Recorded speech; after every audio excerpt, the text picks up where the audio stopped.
তাহলে আইন শৃঙ্খলা রক্ষাকারী বাহিনী নিজের মেরুদণ্ড সোজা করে দাঁড়াতে পারত। দুই পক্ষের মারামারিতে সে স্টপ দিস বলতে পারত।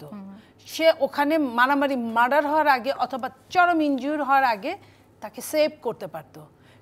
এখনকার আইন শৃঙ্খলা রক্ষাকারী বাহিনী সেভ তো দূরের কথা, মারামারি করে এক গ্রুপ সদর্পে চলে যাওয়ার পরে বাকি যেটা লাশ থাকলো না ইনজিউর থাকলো সেটাকে কোনো মতে তুলে সেখান থেকে আবার পয়সা খাওয়ার জন্য আরেকটা চেষ্টা করে।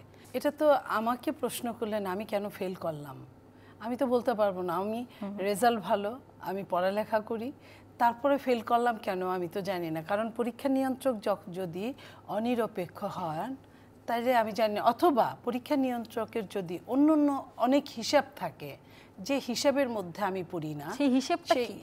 যে হিসাবগুলো আসলে শোনেন, রাজনীতি বিজ্ঞান, রাজনীতিকে বিজ্ঞান বলে এই কারণে যে এই বিজ্ঞান অন্য কোনো বিজ্ঞানের সাথে মিলে না। তো এই বিজ্ঞানটা একদম একটা অভিনব বিজ্ঞান। আজকে একটা হয়তো আরেক দিন আরেকটা হয়। তো আপনি ব্রিটেনের রাজনীতির সঙ্গে বাংলাদেশকে গুলিয়ে ফেলবেন, আমেরিকার রাজনীতির সঙ্গে বাংলাদেশ কোনোভাবেই যায় না, অথচ গণতন্ত্র, কিন্তু এগুলো সবই গণতন্ত্র। আপনি পাশের দেশের ভারতের রাজনীতির সাথেও এই দেশের গণতন্ত্র মিলবে না। কিছু কিছু মারামারি মিলতে পারে, কিছু কিছু বকাবাজি মিলতে পারে, কিন্তু সব কিছু মিলবে না। ওখানে এখনও ভোটের একটা ব্যাপার থাকে। এখানে যেটা ইঞ্জিনিয়ারিং সবসময় হয়, আমেরিকায় ভোট সবসময় ভালো হয়, ঠিক হয়, এবং পোস্টাল ভোটটা পর্যন্ত ঠিক হয়, কিন্তু এখানে হয় না। এই জন্যই এটা রাজনীতি বিজ্ঞান, এক একখানে এক এক রকম অবস্থা দেখা যায়। এবং নির্বাচনকে ঘিরে আসলে কি ইঞ্জিনিয়ারিং হওয়ার পরিকল্পনা আছে সেটা এই নির্বাচনকে ঘিরে, এই নির্বাচনকে ঘিরে আপনার যেটা হওয়ার কথা, আমি যদি এক কথায় বলতে চাই, সরকারকে আমি দোষারোপ করতে চাই। সরকার এই দোষ থেকে নিজেকে কখনোই রক্ষা করতে পারে না, কারণ নির্বাচনের যে পূর্ব শর্তগুলো যা থাকে সরকার একটা শর্তও ফিল আপ করে নাই। সরকার যদি ফিল আপ করতো তাহলে আইন শৃঙ্খলা রক্ষাকারী বাহিনী নিজের মেরুদণ্ড সোজা করে দাঁড়াতে পারত। দুই পক্ষের মারামারিতে সে স্টপ দিস বলতে পারত। সে ওখানে মারামারি মার্ডার হওয়ার আগে অথবা চরম ইনজিউর হওয়ার আগে তাকে সেভ করতে পারত। এখনকার আইন শৃঙ্খলা রক্ষাকারী বাহিনী সেভ তো দূরের কথা, মারামারি করে এক গ্রুপ সদর্পে চলে যাওয়ার পরে বাকি যেটা লাশ থাকলো না ইনজিউর থাকলো সেটাকে কোনো মতে তুলে সেখান থেকে আবার পয়সা খাওয়ার জন্য আরেকটা চেষ্টা করে। তো এই যে জায়গাটা, এই আসলটাই ট্রমাটাইজ থেকে বের হতে পারে নাই। দুই নাম্বার, আপনার যত অস্ত্র লুট হয়েছে একটা অস্ত্রও কিন্তু উদ্ধার হয় নাই। মানে যেটুকু হয়েছে 3 ভাগের 1 ভাগ অস্ত্র, থানার অস্ত্র এখন পর্যন্ত বাইরে আছে। অবৈধ অস্ত্র সমানে বিভিন্ন বর্ডার দিয়ে ঢুকছে, কিন্তু এখন আর আগের মতো কোনো অস্ত্রই ধরা পড়ে না। তারপরে হলো গুলি, লক্ষ লক্ষ গুলি, প্রায় 6 লক্ষের অধিক গুলি আপনার ডাকাতি হয়েছে, সেই গুলি উদ্ধার হয় না একটাও। তো এই গেল 2টা।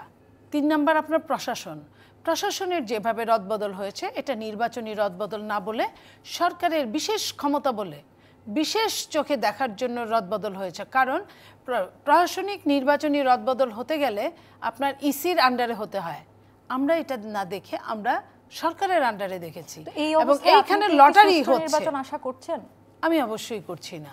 আমি বললাম রাজনৈতিক বিজ্ঞানে 2 কলম পড়ালেখা করার পরে আমি বললাম যে বাংলাদেশের যে সিস্টেমে এই মুহূর্তে নির্বাচন, 15.5 বছরের পরে যে একটা অভ্যুত্থান হলো আপনাদের মতো বয়সের ছেলে মেয়েদের দিয়ে, সেই অভ্যুত্থানটা বৃথা চলে যাচ্ছে। আপনি যতই জুলাই সনদ করেন আর জুলাই প্রক্লেমেশন করেন, সেটা কোনো কাজেই আপনাকে দিবে না যদি আপনি নীতিগতভাবে ওই জায়গাটায় আপনি কিছু না পান বা কিছু না দেন। এইখানে ধরো মারো কাটো খাও, লুটপাটের সাম্রাজ্য চলছে, রাজ্য থেকে সাম্রাজ্যে পরিণত হয়েছে।